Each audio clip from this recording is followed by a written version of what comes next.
Camera just turned off, didn't it? Oh, okay. That would be the problem. Hey, there we go. Hey. Take two. That, hey, you are Hugh Shelton and Mark Matzenbacher. Hey, guess what? But, hi guys, what's all going on? We have a lot of people on the live stream, don't we? Are we up to 5,000? We're just about at 5,000 people. Wow. Okay. Hi, guys. Welcome to the WildStar, the first official episode of the WildStar live stream. Some of you might have joined us last time for our little pilot episode where we kind of tested out all our cool stuff. But seems like everything worked pretty well for you and me, except for some of the nicknames that we made up for each other. Nicknames, But- limited cursing, which is good. That was true. We only slipped right at the very end. Yeah. I'm David Bass. I go by Scooter. I am the senior community manager for WildStar. And with me, I've got Stefan Frost, who is... The design producer here at Carbine Studios. We are the only people who work on WildStar. It's just the Period. two of us, actually. Little known fact. Make all the So we're things. here. We've got a pretty new set. Well, pretty. We've got a prettier new set. We got a little more space here to spread out. Sure. And we are here today to talk about the Warrior. Yeah, we are. We've got some of the class designers here to come and chat with us and play through WildStar, show you guys what the Warrior can do, how awesome they are, and how fucking whoops. Oh, Whoops. bro! It's not even 3 minutes 30 seconds in. Drops the How F-bomb. badass they are. Drops the F-bomb. Badass is fine. That's safe. Okay. Okay. All right. So before we get to those guys, I just wanted to go through. We've just started this week our new class drops, where we are reintroducing the old classes that have already been announced, probably announcing some new classes. And so this week was the first of many. And so we have up on our website the Warrior class page thrown up there. There it is. Yeah, Which, look if at you that. have not been to see it yet, is awesome. There is tons of information on here. I mean, what do we got on this thing? So we've got the new DevSpeak video, which we're going to show you here in a little bit if you haven't seen so far. We've got the information about the Warrior class, the weapon they use, which is this giant sword. They've got an arm cannon. It shows all the information about that, the way you can play them, so tank or DPS, some of the sample abilities that you can use for each of those, some really awesome screenshots of the different weapons and the different armor that they have. We show, I believe, the available races. Can you scroll down that page a little bit? I want to show them the cool, sweet races and classes and stuff. Can we scroll down that? Maybe. Okay, never mind. Never mind. You know That's what? fine. You can You totally guys go should there. check it out. Yeah. We're just going to tease it. And you can check that out on the WildStar website. There we go. Oh, there it is. So Yeah. there's some lore about the Warrior. You can read up on how Warriors kind of got started as a class, as a choice that some people on Nexus made. Lots and lots of cool screenshots. The stream is actually live on the page as well. And so you can watch that stream. If you're not already watching the stream, you can go to that page and watch it. Dude, it's Inception. Yes, and we'll also have the archive of this episode there right after this show, so you can go back. If you miss any parts of the stream, you can go watch it there too. So, before we get to the actual class stuff for the Warrior, Yeah. this is a really exciting day for us because of the game that we're showing today. We're showing a brand new build. Nobody's seen this patch of the game so far.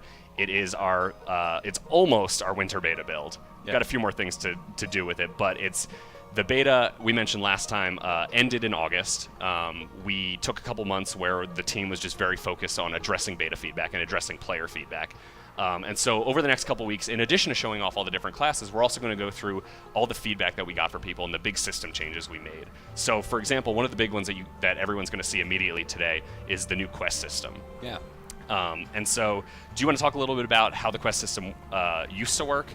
Sure. And I'll explain the changes that we made. Sure. So quest system used to be, pretty cut and dry. It would have your quest giver saying, "I need you to kill 4 Pumera. When you're done with that, just come back and talk with me." And we've updated that since then. Yeah. So a lot of the feedback we got in beta was very much like, yeah, this is a quest system. Sure. Kind of standard, nothing really exciting, and we really took that to heart. We really realized that there were other things we could do with the system to make it feel more like a modern MMO. So one of the things you'll see in this new build is that quests no longer say, kill 10 chompies or whatever it is. Sure. Instead, there's a progress bar and a percentage, and that quest percentage grows as you kill things. And what that allows us to do is let you choose kind of the difficulty you want for your quest. If you want to just kill 10 chompacabras, fine. You can kill a bunch of them, it'll grow that progress bar steadily, and you finish the quest. But if you want, you can go kill the massive, giant Dr. Chompy dude, and that quest bar will jump even further because you decided to kill something that was much more difficult. And so based on the difficulty you want, you'll be able to finish that quest faster or slower.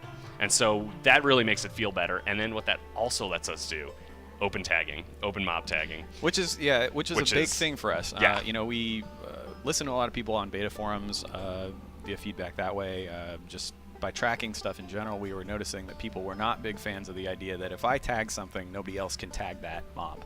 And so now, at the very least, if I am questing with somebody else, or if I'm not even in the same group, they can tag that creature as well for the kill count on the XP stuff, and it grows as well. And, and your quest progress will be based off your contribution to that kill. And so you can go help people in the open world, and both of you will get credit for it. Both of you will progress your quests. You'll both get experience. I think you even both get loot now. Although differing levels of loot depending on how you contributed to it. Yep. So that really just makes us feel much, much better, and it's a really much more enjoyable experience for everybody involved. Yeah. So yeah, we're going to show you that in the stream. We just wanted to get to that first because it's a little tough to explain in the moment. And we also have a couple cool new combat systems that we're going to show off, but I'll leave that for the class designers to do. And so, anything you want to say before I kick you out? No. Enjoy the Warrior stream, and we got some other tidbits later at the end of the show. Yeah, I think Frost is going to come back to help us show something super special and secret that came up this week.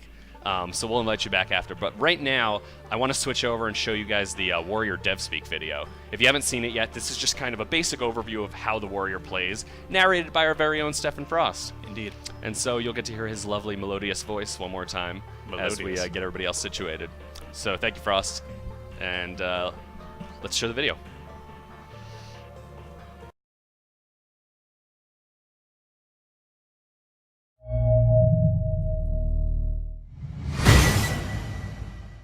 Welcome to WildStar. This is DevSpeak. Do not feed the disclaimer. It's time to unleash the people's eyebrow of classes. He prefers to be known as the Warrior! Our goal with the Warrior was to make a close-range, brute force brawler that uses high-tech weaponry and atomic energy to close distances, generate threat, and bring the damages. He's kind of a nuclear-powered Swiss Army knife, attached to a pro wrestler. The Warrior comes fully loaded with a giant power sword, heavy armor, brute force, and a cannon on his arm. A giant arm cannon. So first things first, the Warrior has this power sword, and he uses it to smash through anything that gets in his way. Now, the Warrior's arm cannon can do a little bit of everything. Shoot this fool. Grapple that guy. Power saw this thing. Water some flowers. Then you've got my favorite part. His 1980s wrestling moves. Bitch slap. Body check. Power kick. Power kick. Power kick to death. I mean, what are these guys gonna do? You've got heavy armor! Yeah! And thanks to limited action set, I can build my Warrior out sweet. I can roll him straight up tank, or go balls to the wall damage. Maybe a healthy dose of both? So that's the Warrior. Get your eyeballs over to the website and smell what the Warrior is cooking. And drop us an elbow on social media. Remember, the devs are listening.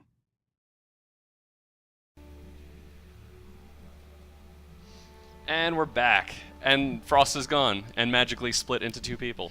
Wow. So with Look at me, that. I've got, those nameplates are out of order again. I'm I'm Hugh not Shelton. Frost. You are Stephen Frost. yes, No, I'm so, the only one that's right. It's okay. so I'm David Bass again. If you guys just joined us, we are showing off the Warrior in WildStar today. So with me, I've got Hugh Shelton, who is our class lead, and I've also got Mark Matzenbacher, who is the Warrior class designer. And so we're here, we're going to play through the Warrior today. We're going to show off the new WildStar combat system, because there's been a lot of changes to it recently. And also just show off the Warrior and how cool they are, because I think they're pretty awesome. They're yeah? pretty awesome. Yeah. So let's start off with just jumping over to the game and showing off something that we haven't shown before, a different race. Well, not a different race, but we're showing off a female Granok in the game. I don't think anyone's actually seen this live in the game yet. I think, yeah, And only in Mark trailers just now. made this lovely, Maybe what's her name? Her name is Ruby. Name's Ruby, yes, which is totally appropriate for a Granok, right? So we've got a Ruby, the female Granok warrior, and I think she, what's her path? A soldier. Soldier, awesome. So Ruby likes long walks on the beach, but also killing lots of things and using crazy technology and weaponry. Got to bring the damage. Yeah, of course. So, go ahead and pop the UI back on. The UI on here. So, here's our new beta. Yay. At first glance, it doesn't look super different, but there's a couple things we're going to go through. So first, do you want to just try a basic attack so we can show our new telegraph system? Sure For people who are joining us who have never seen WildStar before, just a quick explanation. All of our attacks, all of player attacks and creature attacks all have telegraphs. So you can see on the ground where that attack's going to land. You can see enemy attacks and where they're going to hit. And so the combat is much more about positioning, about making sure you're staying out of the bad attacks, but getting as many creatures as possible in your attacks. Because as long as they're sitting in that arc, they're going to get hit. Yep. So if you look, if you keep using your basic attack, you can see that that third attack actually has a line that goes through the telegraph, and that's actually showing you the cast time. And this is a brand new thing in our telegraph system. You'll see this once he starts attacking some creatures. Go ahead and start heading out. Well, actually, you'd probably build out a Oh little yeah, action I set forgot. here. You should probably build your bar. We'll talk about the telegraphs when he starts attacking some creatures. If he went out there with just relentless strikes, it would not end up well. it would be Yeah. about as well as the rehearsal went.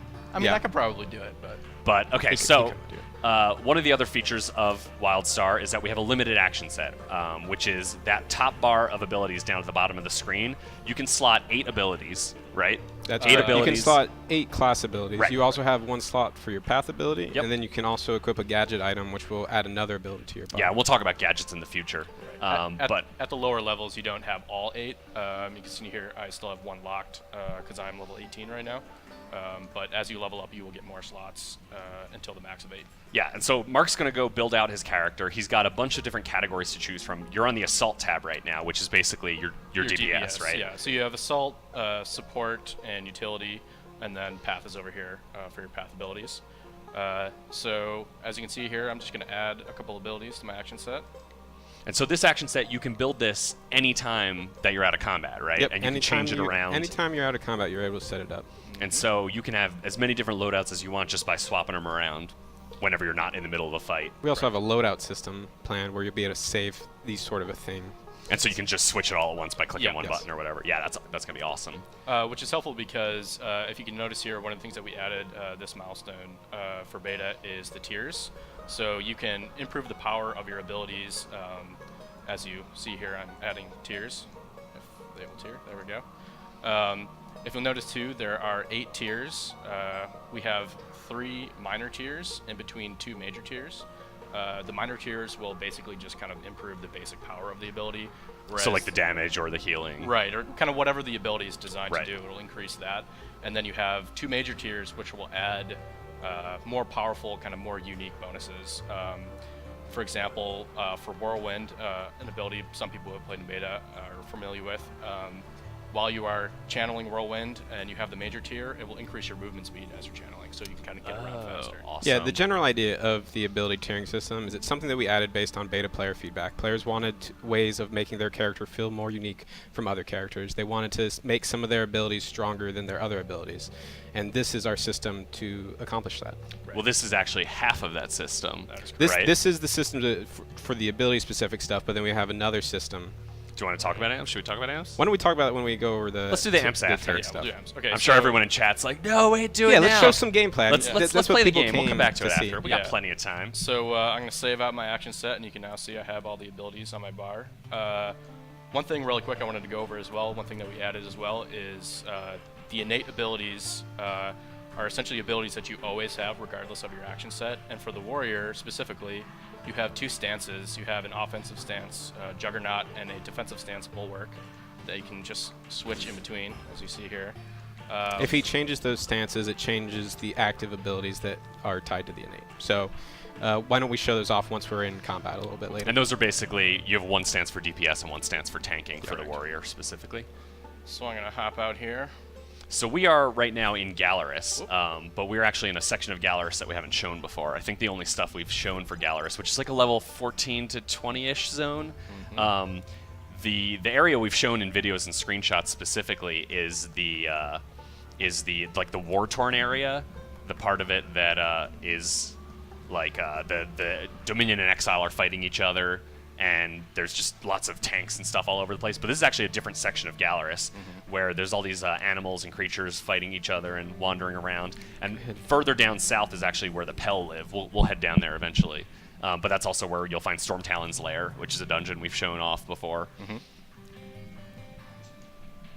Oh, sorry, I got Sorry. a little mic Technical issue here. difficulties. We'll We all take care good here? of We all this, good? And then we'll be good. All right, so as we can see here, we have a bunch of creatures, and I'm just going to go ahead and start fighting. And you can see before you even aggro them, those creatures are kind of telegraphing themselves or fighting each other. Can you zoom in just a little bit so we can show? So you can see, here's the new telegraph. So you see that there's a giant red circle, but there's actually a cast time inside of it that's growing. Yeah, and he's actually doing a really bad job of getting out of the telegraphs. He's kind of standing on the edges of them and getting hit by them, but he could be moving out of those and avoiding all damage altogether. He could, but the advantage here of this new telegraph system is that it's much easier to know exactly when you need to dodge out of the way of something. Yeah. And so you can see there's a big swipe he's about to do. And so Mark can either interrupt them, he can knock them down, he can crowd control them, or he can just dodge out of the way.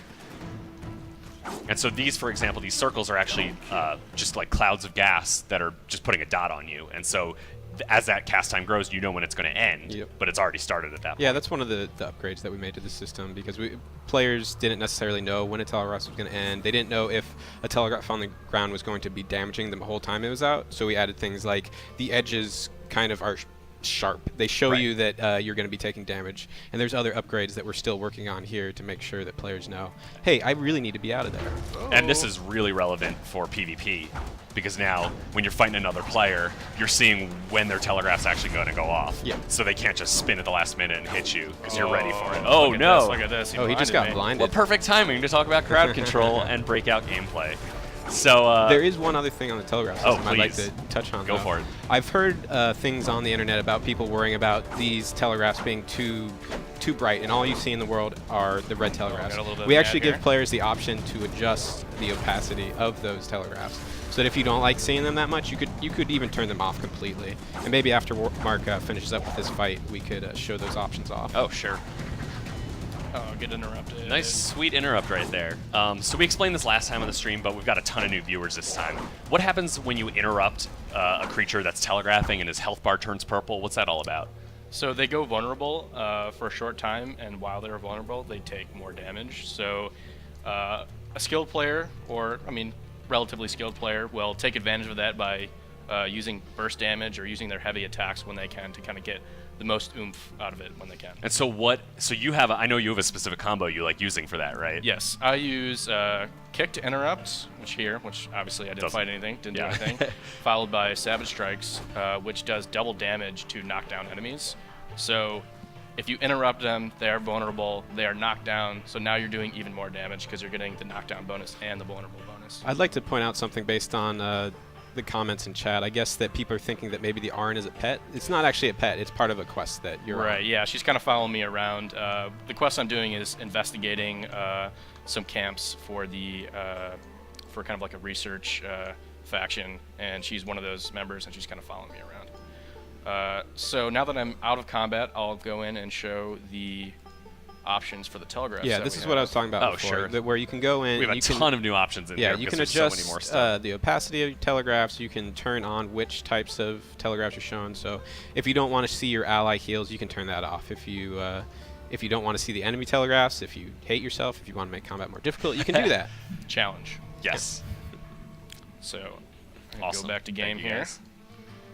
and keep on going. So we were talking about crowd control before, and I'm sure we're going to hit someone again who can Yeah. crowd control you. But one of the things you saw from that the Scorpion dude that he can do is he can blind you. Yeah. And so crowd control in WildStar, you want to talk a little bit about that? Because it's kind of different than other MMOs. Yeah, we'll keep an eye out for it as we're going, but also in general, we always want players to be able to perform some sort of action when they're in combat, even if they are under a CC. Sure. So if you get hit by a stun, you're not just stuck there doing nothing. You're able to get out of it faster by doing a little mini game where you hit a button quickly.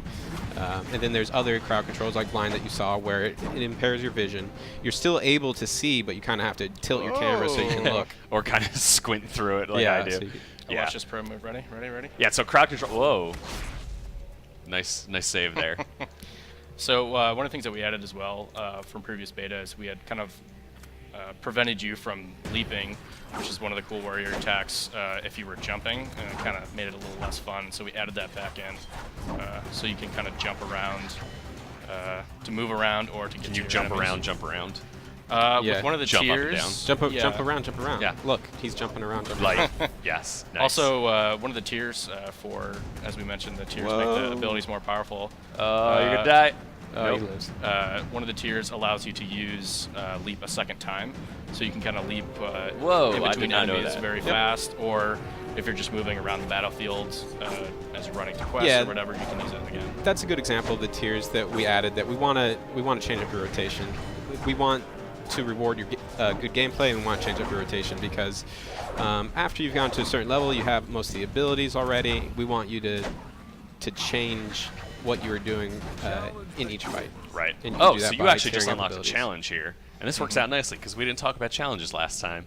So challenges are kind of things that pop up in the open world as you're running around questing, exploring, and they pop up based on the content that you're consuming. And so right now, you're killing a bunch of Pel, and so a challenge pops up and says, hey, keep killing Pel. I'm giving you a timer. If you can kill, I think it says 11, right, for a bronze medal or a silver or gold medal, the more you kill within that time limit, we'll give you a special reward. Right. And these are all over the world. Just everything you're doing, we want to reward you for what it is you're doing Yep. by giving you encouragement to keep doing that. Isn't that part of our layered content where we layer challenges on top of quests? Right. And so when you're doing something in the world, there's more than one thing. You know, when you're killing these guys, you can see they've got a little exclamation point next to their head showing that they're part of a quest objective. They've But they also got yeah, you're gonna do soldier it. icon Oh, This soldier mission. now he's showing off his path. Since he chose Yes. the soldier path, he has missions that other paths And don't those are have the access missions to. in the bottom right data Yeah, ground. that Yeah. whole right section is dedicated to your path missions. And so you can hit the G key to shoot some. What is it? I can't even see. I believe it's some kind Some of crazy experimental missile, weapon. right? Yes, that kind of knocks them down. So it gives you an extra little tool in combat to use as you're fighting these guys. And so, like we were saying with layered content, you can kill these Pel to complete a quest, to complete a challenge, and to do your path mission by shooting that crazy Yep. missile at him. You want to shoot one more missile at him? Sure will. Because that was pretty cool looking. Ready? Ready? And as you would expect, all of our key Bam. bindings are resettable, so Yes, you're of not course. stuck with having G for this one ability. Oh, knocked Oh, him again. nice. See, so you just did the interrupt with the Savage Strikes combo there, and that takes out a Yep. huge chunk of his health. And you saw the purple health bar go, which meant he was Yep. taking more damage because of it. Awesome job. So I'm going to head towards a different area after this guy goes downtown. I am just being told that we just hit 10,000 people watching our stream. That's pretty Fantastic. decent. That's pretty solid. Mark gave me a good idea earlier. He's told me that we need to imagine them all in their underwear. bedrooms or at their computer in their underwear. Yeah. Okay. Yeah. I mean, let's be fair. The camera is shooting us from the waist up. We're not wearing pants either. Yeah, you never know. I mean, we were, you know. I'm just wearing, rolled I'm out wearing of bed. pants. I'm wearing. So Hugh just wants to cover his bases in case someone after the stream is like, really, you weren't wearing pants? I have a wife. So I'm heading over to a new area, and as I'm running over here, one thing you notice is our new sprint bar that we added in. Oh, Yep. right. Right in the middle Yeah, of the we've screen. always had a sprint bar to show you how much sprint you have, but before it was down on the bottom of the screen, and we have a lot going on down there already. Which actually, it's a good thing to point out. Our shield bar. You see our shields on top of Down our at the health. bottom, yeah. Yep. And Most every time- class has shields, Every right? class has access to shields. Certain classes have access to being able to restore shields, and we'll talk about that when we get to the tank side of the warrior Right. a little bit. But unlike regular health pools, shields start to regenerate after you haven't taken damage for a little bit of a time, and they regenerate a lot faster than your health. And so that means that while Mark's doing combat, if he's like about to die, if he can just dodge out of the way for a couple seconds, his shields will start recharging. His health won't, but his shields will like recharge up, and that'll give him a little extra time to try and get through that fight without dying. Yep. Yeah, it kind of Awesome. promotes fighting well so that you take the least amount of damage possible so that your health regens faster than your health, so you can kind of go between fights Right. faster. So someone's asking on the stream, Hecticax wants to know, how big is the world of WildStar? So, or the world of Nexus specifically. So I'm not going to tell you exactly how many zones we have. I'm not going to show you all of the stuff we have, but as soon as you get out of this combat, you want to pop up your map, and we can show you maybe the size of Gallerus. All of our zones, once you get past those starting couple zones, are very big. Yeah, they're large. And they're large, and we do stuff like you're seeing here in Gallerus, where there's a bunch of very distinct areas that have very different looks and feels. And so the war-torn area we've talked about with Gallerus is kind of in the top left-ish area, where we are is the bottom middle, and there's a whole section to the right, yeah, too. you can kind of see the area we've walked around in the past 20 minutes. And so this is just one zone right here, which is massive. You want to zoom in just to show where we are? If I can remember where the zoom is. Is the mouse wheel not working? I don't think it is. All right. So we won't zoom in, but there's a zoom in the top right. And that's why I wore my glasses, so I could see this sort of. We're not going to zoom out anymore, but there we go. So we're just in that tiny area. We didn't even explore all of that. It kind of popped in some of it from before. But do you want to zoom out just 2 steps so we can show this continent? So this is a continent. We've talked about all these zones more. Some of them we've talked about before, but this is one continent. We've got 2 main continents. We've got a third one. We've got some off-world locations that people will go to, like asteroids and moons. Those are some of my favorite locations. Those are definitely some of the awesome ones, and we'll be showing those in future streams. I don't want to spoil anything too soon. So the world is pretty big. Go ahead and let's pop this close that out. Maybe it would be good to talk about the changes that we had been making to the warrior during our beta dark period. Right. The changes to the warrior, yes. So why don't you tell me? So we've shown the warrior previously at shows and stuff. The old system was kinetic cells, right? Which were those 3 little red circles that you saw right above the warrior's health bar. There were the kinetic cells, and there was kinetic energy. And we took away the kinetic cells, but we kept the kinetic energy. So why'd you guys make that change? We changed it because we wanted the warrior to be more of somebody who goes into the fight, and they kind of just get in there, and you want to keep going. You don't want to use up all your resource and slow down your momentum. You want to keep your momentum and be using your ability. It reward you for using your abilities constantly, basically. And so you want to go pull something so we can show it working? Yeah. So if you look down at the bottom, right above the health bar, his kinetic energy is going to grow as he uses his basic attacks. So you can see that little red bar. His kinetic energy is going to grow. None of his attacks actually remove any of that ability, but some of his attacks require a certain amount of kinetic energy to be used. And as he's using those attacks, his kinetic energy is draining. So he's constantly able to use those attacks and then use his other attacks that generate to stay in the fight and build up momentum. And the higher kinetic energy he has, the more effective he's going to be at fighting.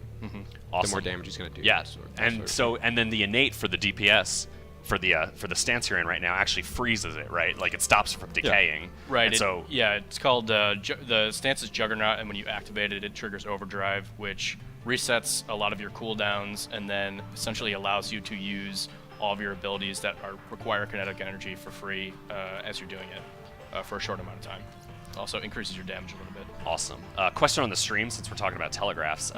Suxi asks, as a colorblind player, can you change the color of your telegraphs? We do have that system in. We're working on it. We also have colorblind options so that we actually have a chart where we look at the different types of colorblind that people can be, and we try to have options for those major groups. Yeah, none of that stuff's in this build right now, so I can't show it to you. Yeah, that's one of the things that you guys have been doing a lot of research and investigation. That's something that our combat lead, Chris Lynch, has been working on. Yeah, it's very important to us to make sure. And I also, I want to make a shout out to Tim Hume, because he is the engineer working on the telegraph system, and he's been doing a ton of awesome stuff over the past. Do you think he's watching right now? I think he is. I think he better be watching. He might be here working. Break. He might actually be here working, I think. I actually wanted to ask, the question disappeared.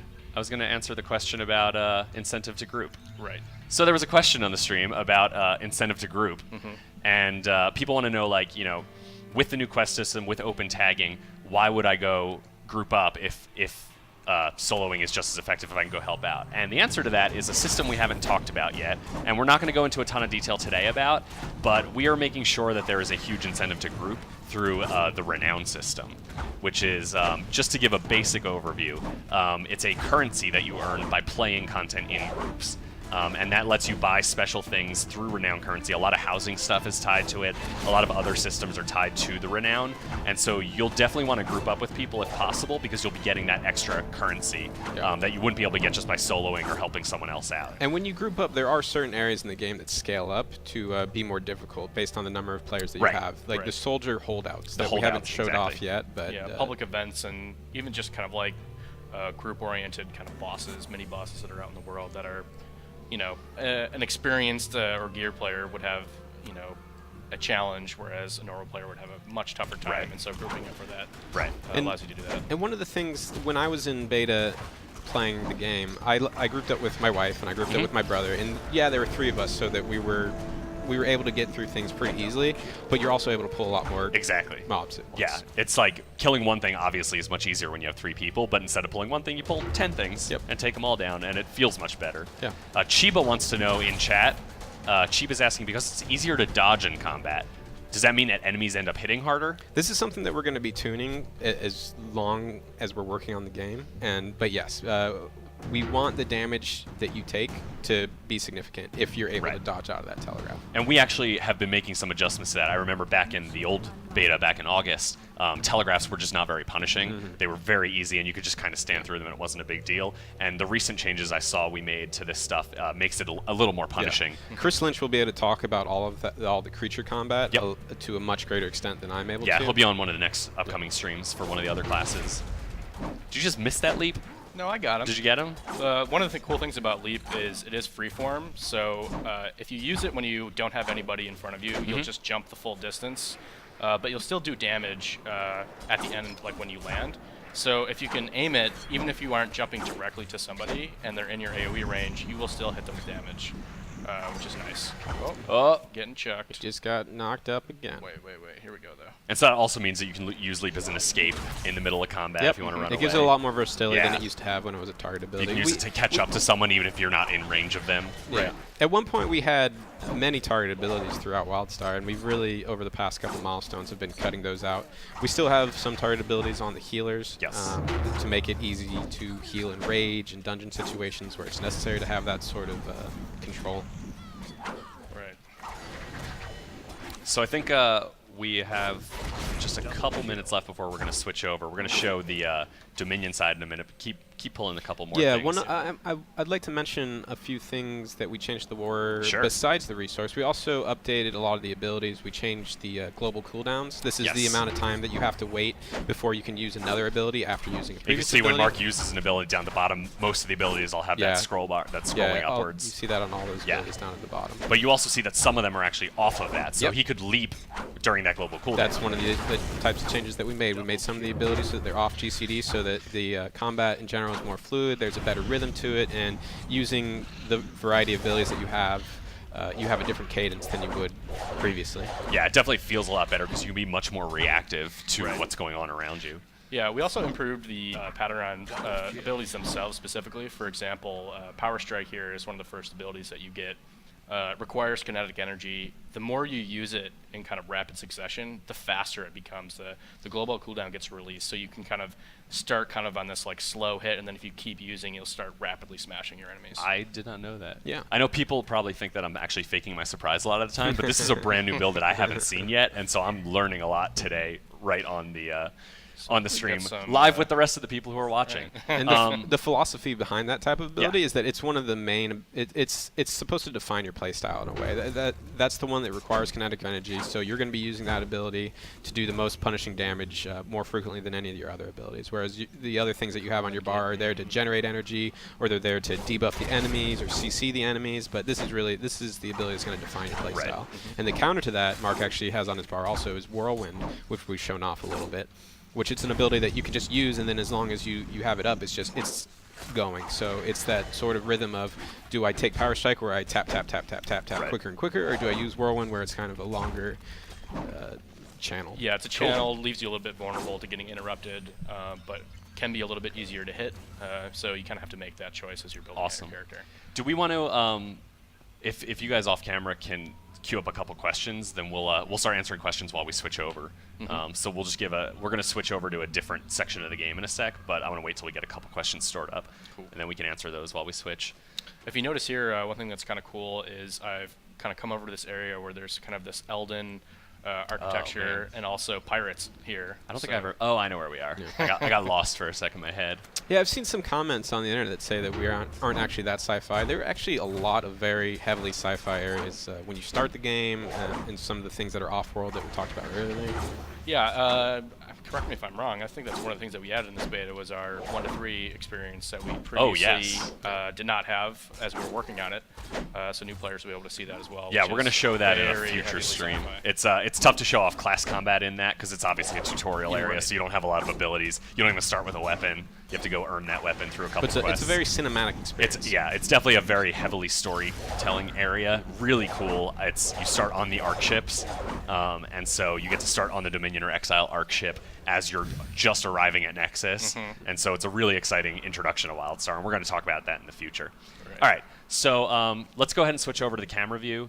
Get off the game, and then we're gonna swap. Go ahead and swap over to the character. I'm gonna start asking you guys questions while we're switching over. So first, Victoria Rachel wants to know: is there a way to save your favorite action sets? We talked about this a little earlier. In this round of closed beta, no. Right. But in the future, yes, absolutely. Yes. We'll let you save your action set. We'll let you save your amps, which we'll talk about later. We'll let you save the ability tier points. Right. Awesome. And we might even let you save your gear. Yeah, So I know we've been talking about the gear stuff too. So that way you can switch between tank and DPS really easily. Right, and those things you'll be able to switch in and out of, whenever you're out of combat. yeah, it's not something that you're going to be able to do while you're in combat. It's something that you're able to do when you're out. Right. Barden Fire wants to know a very serious question: can the Granok have balls of steel?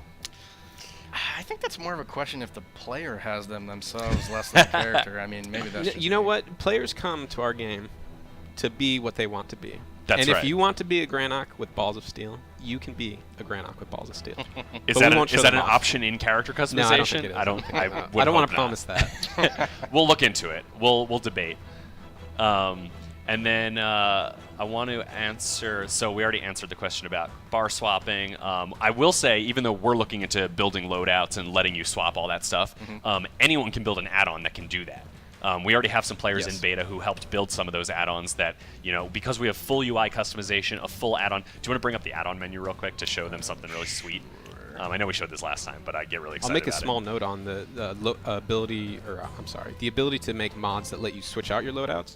We're going to make sure that there are securities set in place so that you can't switch don't out your scroll down. loadout while you are in combat. Yeah, so go ahead and close that. But basically, what you just saw there were all the add-ons that we have, and all of our UI are actually add-ons in the game. Yeah. We code, all of our code It's is open pretty source for the UI. incredible.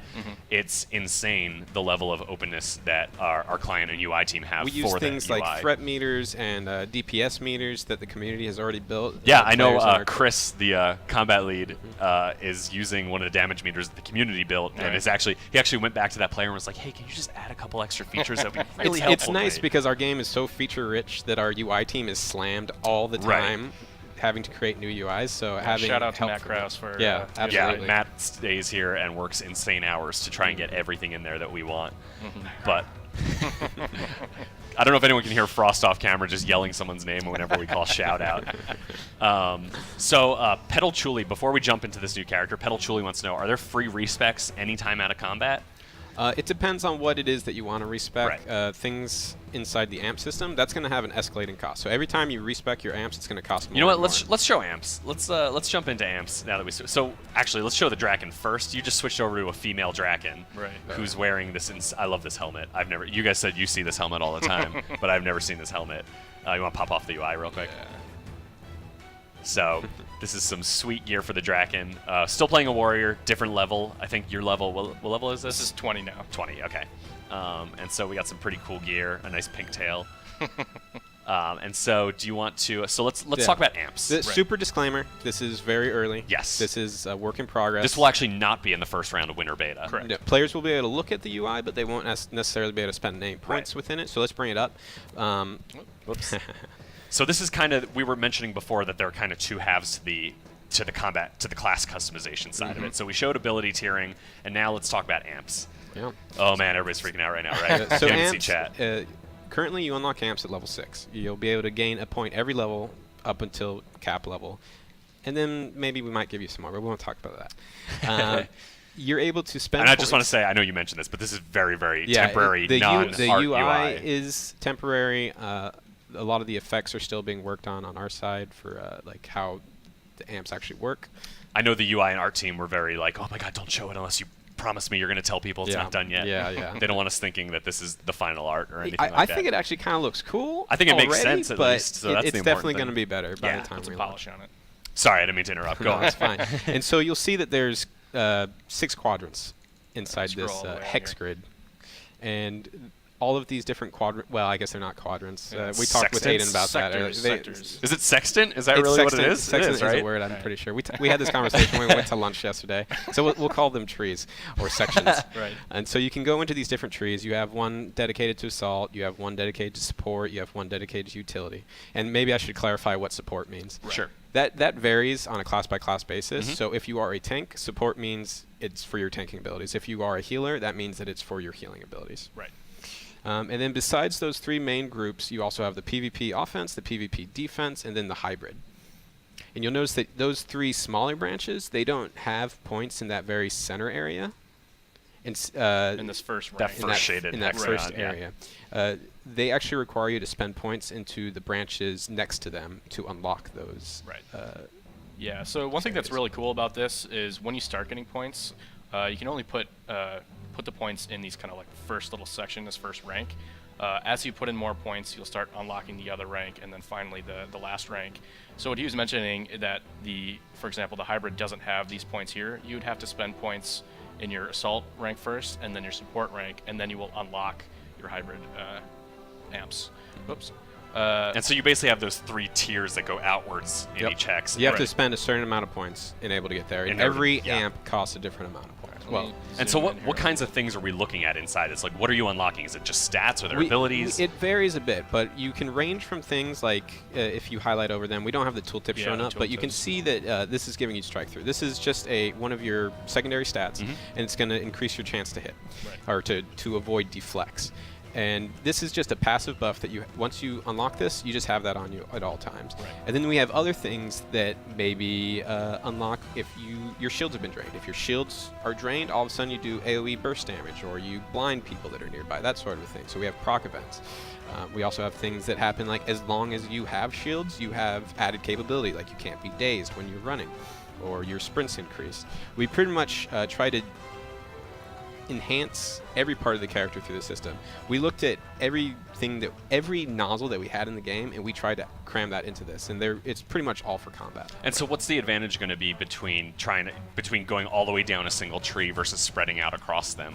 I'll let Mark handle that. Yeah, for so really quick, to explain the different kinds of amps you have series amps like this, which you have to spend The ones that points- are linked together. Right, you have to spend points in the series to unlock the more advanced ranks in that series, and a lot of them will have what we call caps on them, which are essentially more powerful, more unique things rather than the series.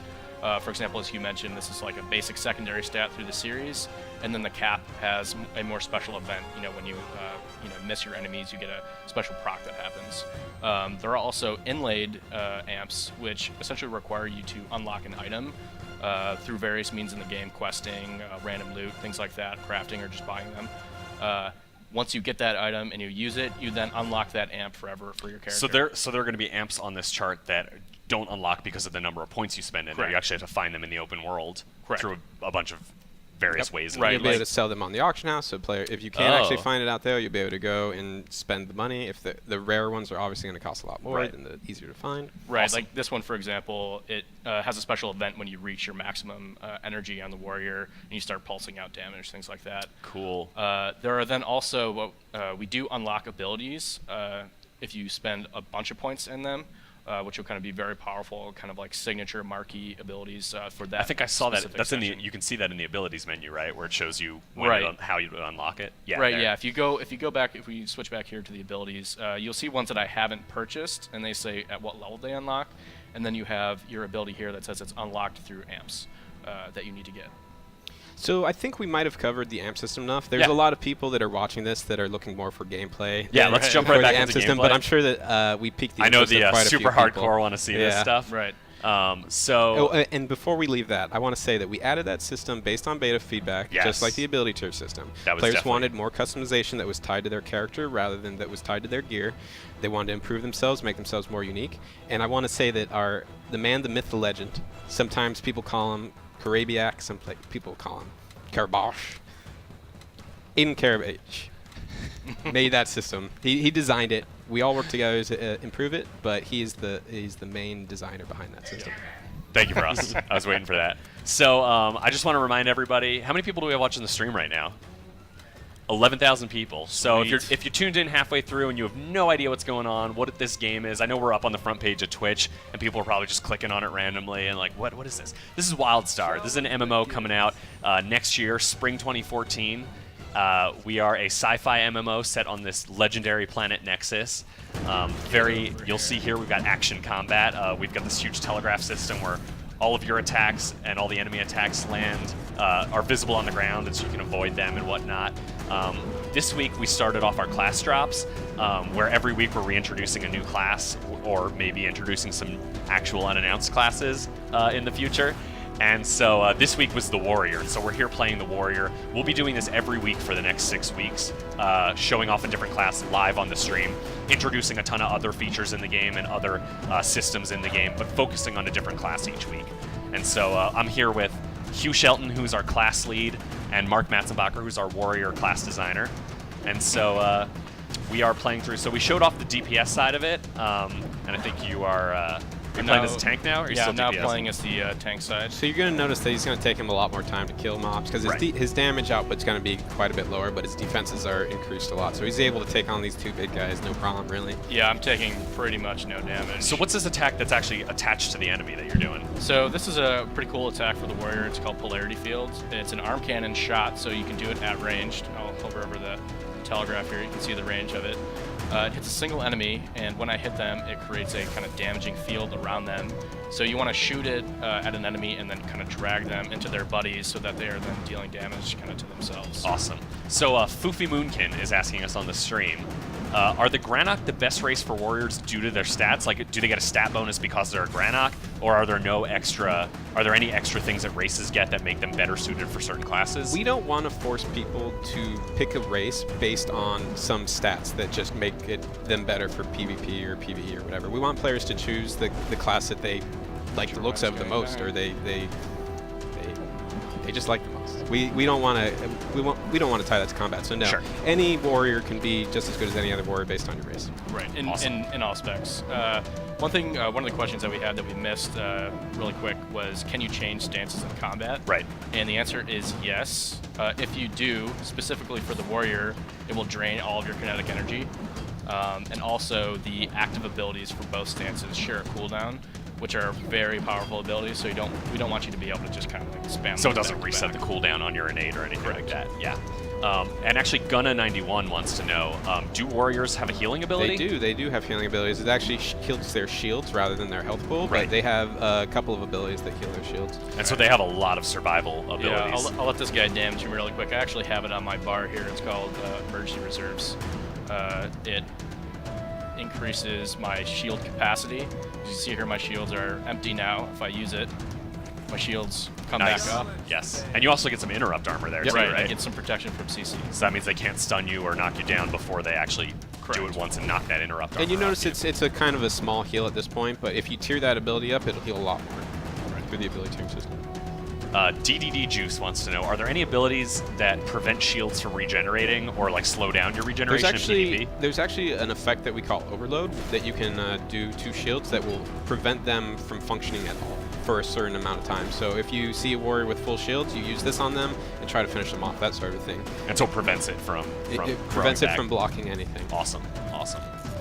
And I know some people are still a little confused about shields. And just to clarify, shields are something that every class has. Yeah, it's a gear slot. It's like a force field. You want to pop up your panel, your character panel. It's actually a gear slot that you'll get as quest rewards. You'll get as you play through the game, and that adds to your shields versus other gear, which might add to and contribute to your health. And so that's something every class gets. It's not unique to the warrior or to tanking. What's unique to the warrior is the arm cannon, which is not a piece of gear. It's just part of your ability set, basically. Right. I think we are in future betas as well. We're going to be adding more stats to the shields. Right now they're a little simplified, and they just kind of have a shield capacity, and then we're going to start adding things like their regeneration or their reboot time, all those kinds of things. Cool.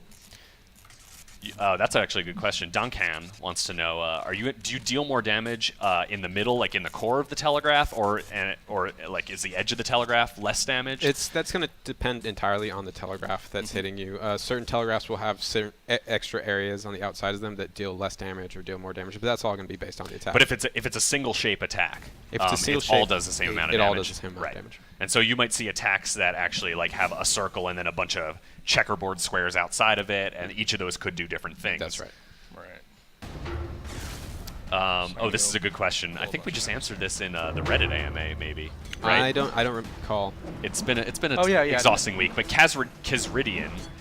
Sorry if I'm butchering everybody's names, but Kazridian wants to know, how do hitboxes relate to character models? Obviously, like, are Chua harder to hit because they're super tiny? No, they're not harder to hit. We want, for PvP specifically, we want the hitboxes to all be the same size so that you don't have an advantage just based on the character model that you choose. Although, you do have other advantages because a Granok's freaking tall and a Chua is freaking small, so you're actually able to hide behind parts of the environment so that people can't see where you're at. But in terms of in terms of visually seeing you, you might not be able to be seen, right. but you still have the same size hitbox. Yes. Awesome. Schwab wants to know. CRB Skip Dip Trip wants to know, what are your guys' nicknames? Well, Too many to count. My nickname is Odds. AODZ. AODZ. Which That's no what you one go by ever pronounces. You go by that on the beta forums? I use that on the beta forums. I always call you games. AODZ. Yes, you call me AODZ. In that awkward way. That too. most people do. Yeah. And what do you go by? So my handle is Mercall. I don't think that's what your brother's asking. You want to know what my old hair name is? I mean, geez, I got too many to have. Oh, if we're talking about work Mark's nicknames. brother is sitting just off camera. Yeah. He also works here. He's on the marketing team. That's Max. Max, you want to poke your head in and just wave to the camera? Hi, Max. And You so didn't get in. Max is off to the side making didn't get fun of in. Mark. You were not in the shot, Come on, but come it's back. fine. Come behind us. He's the older brother, so he thinks he's got rights to kind of do me shit, and I don't think that works. And so I'm really excited to answer this question. Schwab just wanted to know, did I just hear double kill when you killed multiple people at once? Is that like a bonus or something? You definitely hear double kills and triple kills. I don't know about. I can't say with 100% certainty the XP bonus. So those are recorded by the great and wonderful Fred Tadashore, who is the narrator in our game. So he yells out when you get double kills and multi-kills. And, something that Frost just revealed on a Vine that we should maybe show off as soon as you're out of combat, if you want to gain a level for us. Sure. As soon as you're done with this fight. One thing really quick before I go on. defeat this encounter. The double kill and things like that, I'm not sure if you get experience, but one thing you get is what we call momentum buffs. Yes. Which are essentially kind of like rewarding buffs that you get for playing well. They're the skull buffs that you can see on your bar down right now. here. They are if you dodge telegraphs, interrupt enemies, you get killing sprees, or you kill multi-kills like the double kill if you kill a bunch of enemies very fast in succession. And there's a variety of buffs, but the end goal of them is to make it so that you're able to get through combat faster. You're rewarded for good play by getting these buffs, and then you're able to continue through your quests even faster because you have these buffs on. And I like it. It's kind of a cool balancing act because you get those buffs also from like jumping from fight to fight and continuing without stopping. And so there's that balance of like, I'm at half health. If I wait and heal myself, I'm going to lose all these buffs. Do I go into another combat? Like, I have these buffs that'll make me stronger. Can I last longer? And so it's kind of fun to make a little bit of a decision there of whether you want to pause and let those buffs fall off. It's actually just another one of those small systems that we have that we kind of take for granted a little bit, but Right. it's actually pretty cool. It's really cool, yeah. Yeah, it actually, the thing that's really nice is it kind of all goes back then to in the build that you have for your character, you know, what abilities do you have, what tiers are you using, and what amps are you using. Yep. So if you have some sustain, you know, healing abilities like emergency reserves or other things that allow you to kind of survive longer at lower health, then you can kind of just keep going in combat and keep those chains going and get the momentum. Okay, before you pull something, All right. do we want to show? You want to spin the camera around so All we right, can see yeah, let me this? turn off And the- we're gonna all right. not talk so everybody can hear the gloriousness Yeah. of what is about to happen. Quiet on set.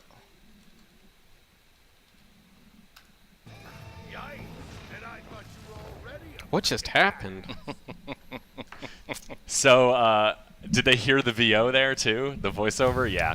So, first of all, pop that up real quick because we talked about this on the website, but we actually have a new feature where every time you level, it'll actually show you what you just unlocked. So that's Right. pretty cool because you know exactly what abilities you can get. You know, it's a reminder of like, oh, I got to go put something new in my amps. I can now do a new ability tier. I can now go buy this ability at the vendor or whatever. So that's a really cool feature. But going back to the awesomeness of leveling up and the over-the-topness, we were just talking about Fred Tatasciore, our narrator. He was in the recording booth a couple weeks ago and recorded us 50 lines for leveling up. I don't know if I should say this or not, but you probably shouldn't. all right, maybe I won't. What is it? I think they let one of the curse words go through. They didn't bleep it out properly, and so they had to send an email out to the team apologizing. It was one of my favorite emails. So we had Fred record 50 unique lines. So every time you level, he will say something different, which is just, and every line is amazing. That was written by Chad and the narrative team. Right. And they're just so awesome and hilarious. And some of them, yeah, he curses, and we were going to bleep it out because it's funny when you bleep something. And we accidentally let one slip through. And so Charlie, our audio director, had to send an email to the studio apologizing if anyone was offended by, I think it was like level 17. He was like, don't use level 17. We have to fix that one. I think Mark was Are offended. you going to have to apologize for your little F-bomb to the company? No. This is my stream. I'm You going are the to send an authority. email to the studio saying, I'm sorry I let you all down.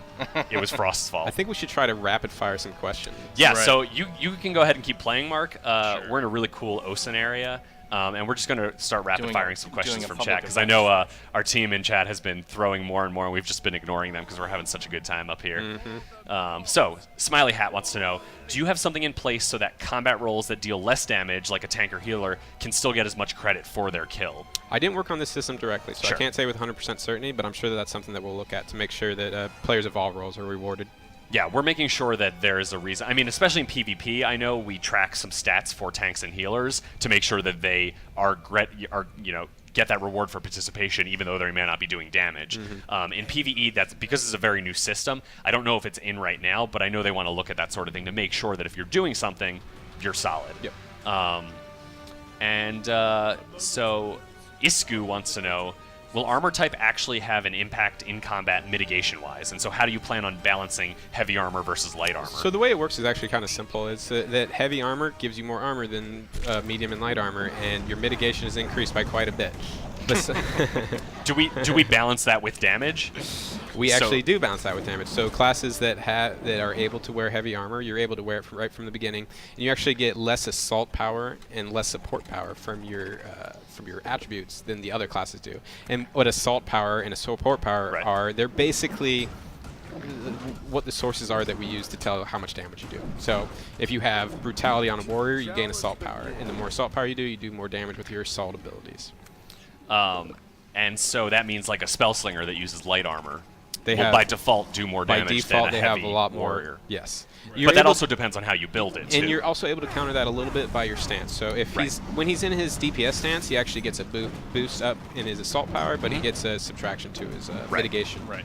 So I kind of become a little bit more evened out.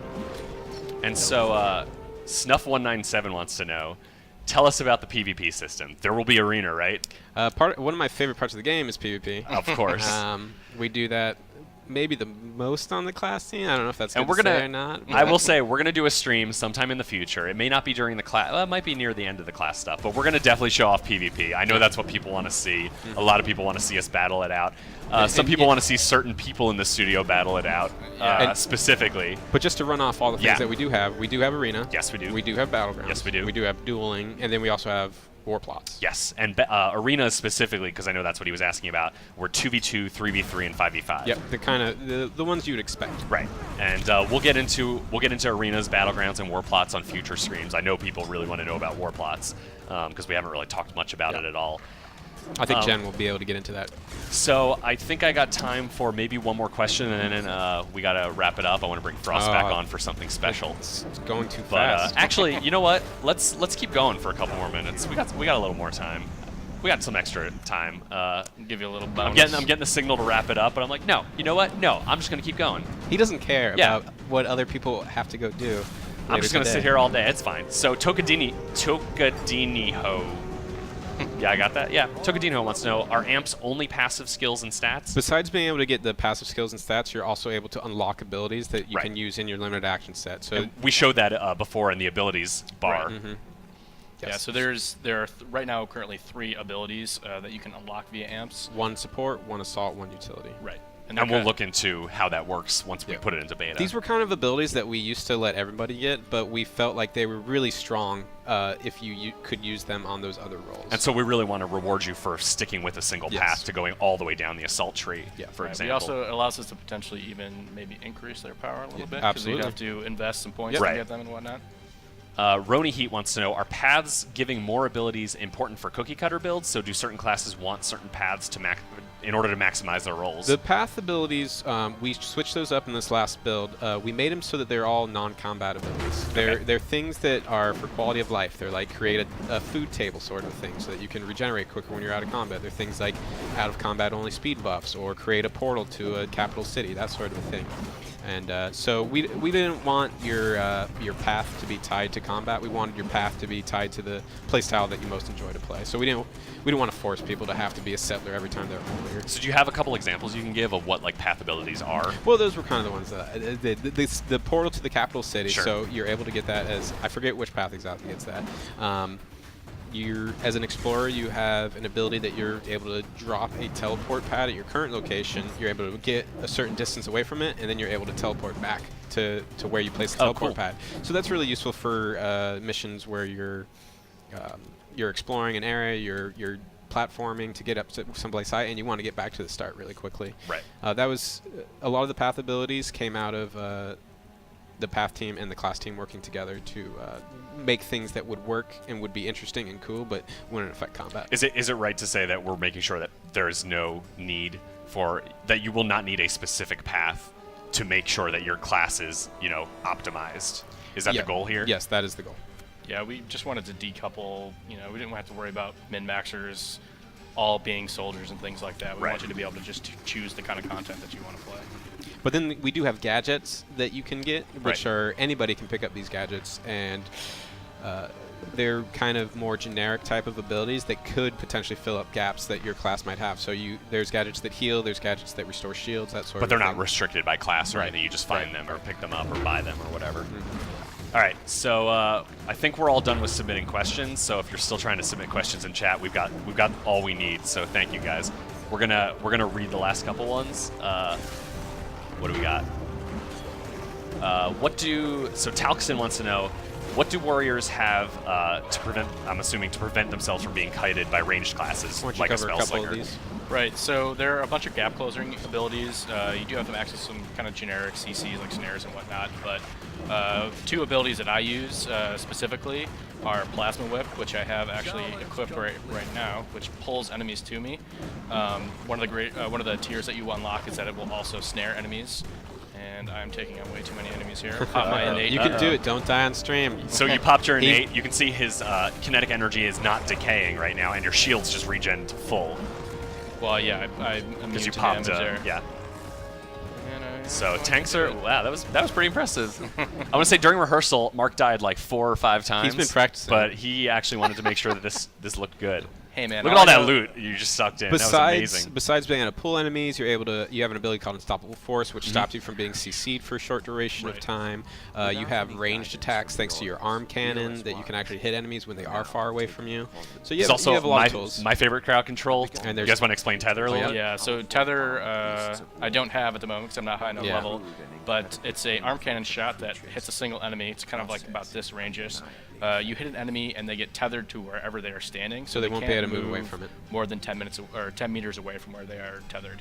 But they can destroy the tether if they are quick enough to react, and then they can get away. So it's so funny to watch every time. I laugh watching people trying to get away from the tether and they just can't. There is open world PvP. The people apparently want to know, and I'm sorry for cutting you off. No, it's fine. No, it was really rude of me. We're watching this document here that people are throwing questions at us on, and we told them only emergencies should be highlighted in red, and open world PvP is highlighted in red. I mean, there is open world PvP. It depends on what type of server you're on, like you would expect. Like you can pick a PvP server, and if you go into an area that's contested, you'll be able to fight the other faction. That being said, I know Jen, our PvP lead, wants everybody to know that objective-based open-world PvP is not a focus for launch. We do have the standard rule sets for, outside in the open world. You can flag yourself. If you're on a PvP server, you're always flagged. You can go into the other faction's town and go kill all the NPCs if you want. There's going to be a lot of guards there. It's not going to be easy. but it's definitely something that I know PvP players like. And it's not something that we're against necessarily, Of course. but it's something that we want to get right, and we want to have time to get it right. And one of the things I know Jen has said she wants to look out for is once the game launches, she wants to see where people are naturally gravitating and be able to build stuff to support it, whatever gameplay that's emerging from. Yeah, we don't really want to have a huge PvP area in the zone that people aren't spending their time in. All right, so I think this will be our last question before we swap over, but Galariel wants to know... Sounds elvish. Yeah, almost, unless I'm pronouncing it totally wrong. Aren't you afraid that endgame's going to be too easy with telegraphs, or that we're going to need to do some crazy dodging all the time? I don't think he has any idea what type of telegraphs are in store literally for going to him. say the exact same thing. Yeah. There is craziness that you're going to see at endgame. There's things that you can avoid, things that if you avoid, you may be putting yourself in more danger. Things like as a tank, you kind of have to make the choice, do I want to avoid or do I want to sit there and eat the damage so that the boss isn't moving around and attacking my allies, all those kinds of things. And we might need to point out that not necessarily 100% of damage is dealt through telegraphs, but most damage is dealt through telegraphs. And I think, I'm not going to spoil anything, but I have seen a couple of the raid bosses that we are working on, and trust me, they are way more complex than this in terms of it's not just a circle on the ground, stay out of it. We have some people in our beta that are some pretty, well... We're going to in the future. Okay. But we're going to be doing raid testing in the future, and it's super awesome. It is... I wasn't sure what to expect. I had the same question that you had originally, which was like, oh, it's just going to be a bunch of red circles on the ground. But it is very awesome. It is super cool, and I am not going to talk about it today. I mean, maybe checkerboard, that's all I'm saying. There's one quick one. I know we said one more. Go for it. But is the warrior the main tank? That's really going to depend on a lot of factors. All the classes that can be tanks should be able to be a main tank, but that's going to depend on the healer that you have, it's going to depend on the gear that you have, and it depends on the skill of the tank. Because the warrior is based a lot around mitigation and being able to heal their own shields, whereas the stalker is able to deflect a lot of attacks. They have a lot of abilities that can get them out of telegraphs, that increase their dodge amount so that they can dodge more frequently. So, yeah. There is also, I mean, the beauty with the action set and the amps and the tiers and all that thing is that you can kind of create some more niche builds. For example, just get this guy dead here. If we go back to the amp really quick, there's this kind of hybrid section, which is very specifically designed around being an off tank or somebody who's kind of switching between, offensive stance and defensive stance depending on what their group needs. If you need to throw out a taunt to do a tank swap or anything like that. So there are some very niche builds that you can build that are more focused on that kind of thing. So you're not only the main tank or you're only DPS. Right, and obviously all this stuff is going to need to be balanced really well once we put it into beta and get some feedback on those systems. So one last thing I wanted to point out before I have you guys swap out is our character name here. I don't know if anybody can see it because we're blocking. No, they can see it in the UI. If you look in the bottom left corner, you can see the character name we have here. Also pop open. Just wanted to give a shout out to Joe Fi. I don't know if he's watching right now, but Joe Fi was the first confirmed person we had who solved the puzzle we had this week. Yeah. And so, thanks Frost for the shout out.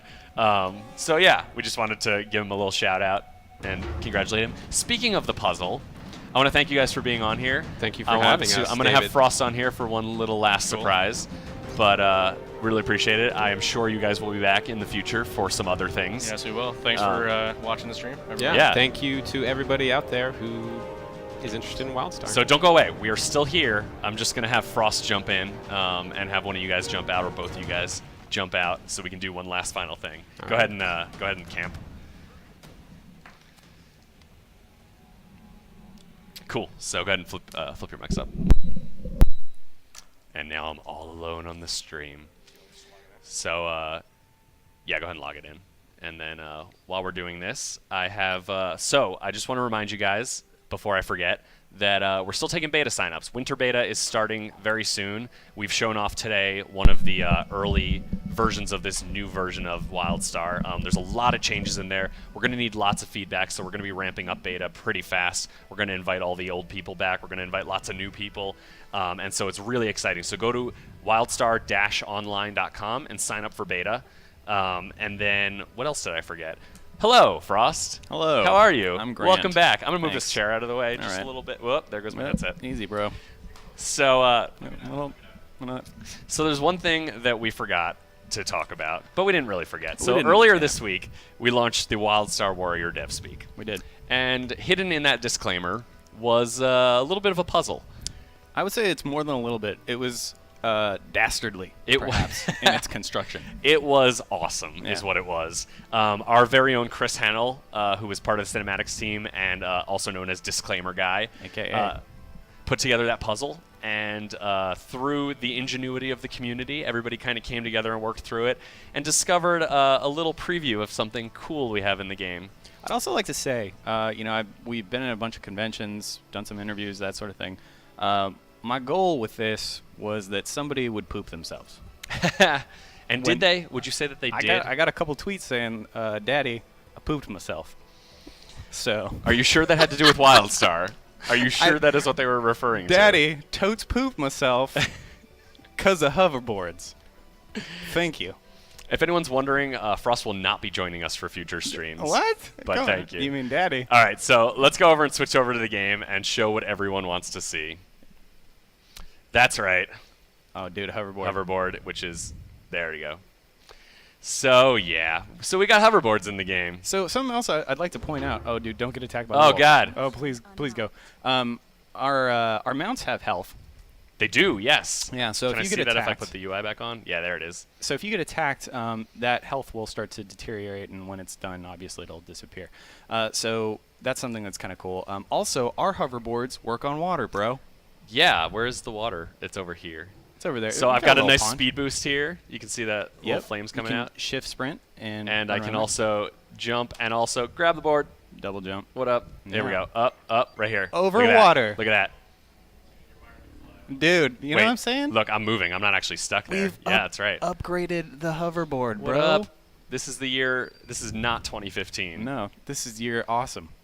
So yeah, this is you're not. welcome. I know some people were asking this, and I know Jeremy Gaffney answered in Reddit. This is not the only mount we have. This is just one of many awesome things we have planned for WildStar. But we wanted to show this one off since you guys solved the puzzle and found Mark Humes, our UK community manager, says you need power for us. I do. Ultimate power. Yeah, You what know up? what? This is probably one of my favorite mounts in the game, if not the favorite. But we've got some really cool ones too that we'll show off later. And a lot of people were saying, you know what this might lead to? You know what would be awesome? Hoverboard races. And Jeremy Gaffney, right before I came on today, said to me, hey, make sure you mention that we would love to do hoverboard races someday. That would be super awesome, and we have nothing against it, and we think it should be everywhere in the entire game.